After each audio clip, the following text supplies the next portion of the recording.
गांव सरकार का मुद्दा काफी दिनों से चर्चा में है, जिसको लेकर भारत परिषद और नैतिक पार्टी संयुक्त रूप से आंदोलन कर रहे हैं और अपनी मांग उठा रहे हैं। गांव सरकार को लेकर लगभग सभी पार्टियों से समर्थन मांगा गया, लेकिन किसी ने गंभीरता नहीं दिखाई। वहीं अब कांग्रेस पार्टी ने गांव सरकार के मामले में अपनी सहमति जताई है। उत्तर प्रदेश कांग्रेस कमेटी के अध्यक्ष अजय राय व नैतिक पार्टी के राष्ट्रीय अध्यक्ष चंद्रभूषण पांडे के बीच यह सहमति हुई है कि लिखित शर्तों के अधीन नैतिक पार्टी कांग्रेस पार्टी की साथी पार्टी के रूप में काम करेगी और कांग्रेस की सरकार बनी तो गांव सरकार लागू किया जाएगा। इस दौरान भारत परिषद संगठन के प्रदेश महासचिव बेचू यादव ने कहा कि संविधान के अनुच्छेद में वर्णित गांव सरकार की व्यवस्था दी गई है, लेकिन आज़ादी के बाद से अब तक गांव सरकार का मुद्दा किसी भी राजनीतिक पार्टी या राजनीतिक दल प्रतिनिधियों ने उठाने की जहमत नहीं उठाई। गांव सरकार लागू करने में पंचायती राज एक्ट की धारा 15 बाधक बनी हुई है। उस धारा को वापस लाने के लिए हम विरोध जता रहे हैं।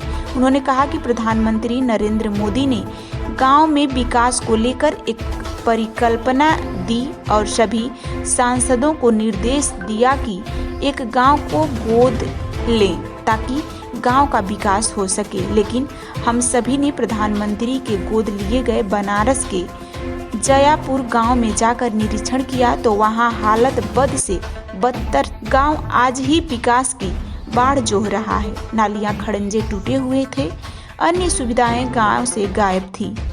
यदि गांव सरकार आज लागू हो जाता तो गांव की दशा और दिशा कुछ और होती। आपका परिचय? मेरा नाम बेचू यादव और मैं भारत परिषद संगठन का प्रदेश महासचिव हूँ। अच्छा, क्या है ये गांव सरकार?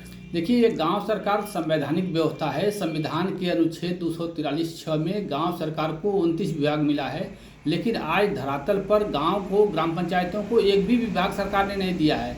यह 29 विभाग राज्य की सरकारें अपने पास रख करके गांव को गुलाम बना करके अपना राज का चला रही हैं।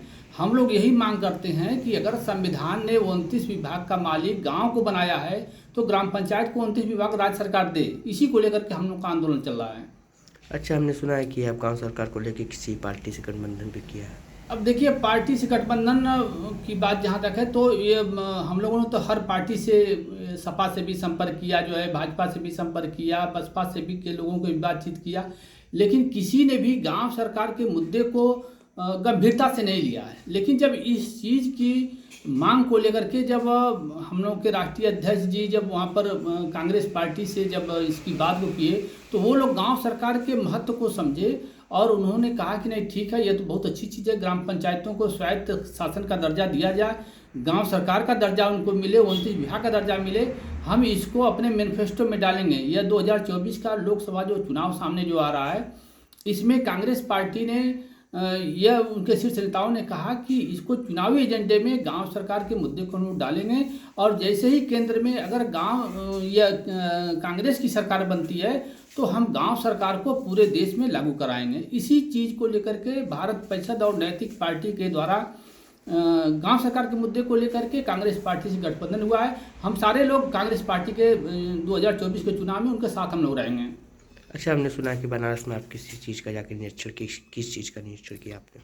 वो निरीक्षण करने के लिए, जैसे एक गांव को आदर्श गांव बनाने के लिए हमारे जो माननीय प्रधानमंत्री नरेंद्र मोदी जी हैं, इन्होंने गांव के मॉडल को बदलने के लिए एक आदर्श गांव की योजना निकाले कि हर सांसद जो है कि एक एक गांव को एक एक साल में गोद लेगा और उस गांव को एक मॉडल बनाएगा, आदर्श बनाएगा। तो हम लोग यही देखे कि आखिरकार में जब यह हमारे मोदी जी ने यह सपना देखा है गांव को आदर्श बनाने के लिए, तो क्यों ना हम लोग माननीय मोदी जी का जो संसदीय क्षेत्र जो बनारस है, वहाँ पर जो इन्होंने गोद लिया है जयापुर गांव का नाम है जयापुर, जो बनारस से काफ़ी दूर भी पड़ता है, तो उस गांव को इन्होंने गोद लिया है। हम लोग ये कहें कि पहले मोदी जी के ही गांव को हम लोग देखते हैं कि यहाँ पर वास्तव में विकास क्या हुआ। अगर इनके गोद लिए हुए गांव में विकास हो सकता है, प्रधानमंत्री के द्वारा गोद लिए गांव का अगर विकास हो सकता है, तो सही माना जाएगा कि जितने भी सांसद हैं ये सारे लोग अपने अलग ढंग से मॉडल गांव का बनाएंगे। तो वही देखने के लिए हम लोग गए वहाँ पर और वहाँ पर जाकर के हम लोग देखे तो कुछ भी कोई भी काम नहीं। वहाँ पर एक देखने को मिला सचिवालय बना है, एक प्राइमरी विद्यालय है, खेल कूद वाला जो लड़के वहाँ पर खेल कर रहे, मैं खेल कूद कोई स्थान नहीं था लेकिन एक मैदान ग्राउंड था, शौचालय था, साफ सफाई मतलब वहाँ थी जो है, यही सब देखने को मिला। बाकी जब हम लोग गांव में जब हले तो गांव में ऐसी स्थिति वहाँ देखने को मिली, न तो नाली है, न तो सीसी रोड है, न तो स्वच्छता कहीं बना है, माने तमाम दुर्व्यवस्था है। और समझ लीजिए कि स्वच्छता मिशन माननीय मोदी जी जो चला रहे हैं पूरे देश में, स्वच्छता का तो उस गांव में, जयापुर गांव में देखने को कोई मतलब ही नहीं निकला। गांव अपने दरवाजे पहले पानी को लोग सड़ा रहे हैं, तमाम बदबू वहाँ पर है, गंदगी आ रही है, हमें तमाम दुर्व्यवस्था देखने को मिली। तो इस तरीके से हम लोग जो गांव का सपना ये लोग जो दिखा रहे हैं कि कागज में दिखा रहे हैं कि ये मॉडल हुआ, वो मॉडल हुआ, धरातल पर ऐसा कुछ नहीं है। जब तक गांव की सरकार नहीं बनेगी, जब तक गांव सरकार को स्वतंत्र नहीं किया जाएगा, पंचायती राज एक्ट की धारा 15 को समाप्त करके गांव को स्वायत्त नहीं बनाया जाएगा, तब तक गांव का संपूर्ण विकास संभव नहीं है। हम लोग इसी चीज़ की मांग को मान रहे हैं।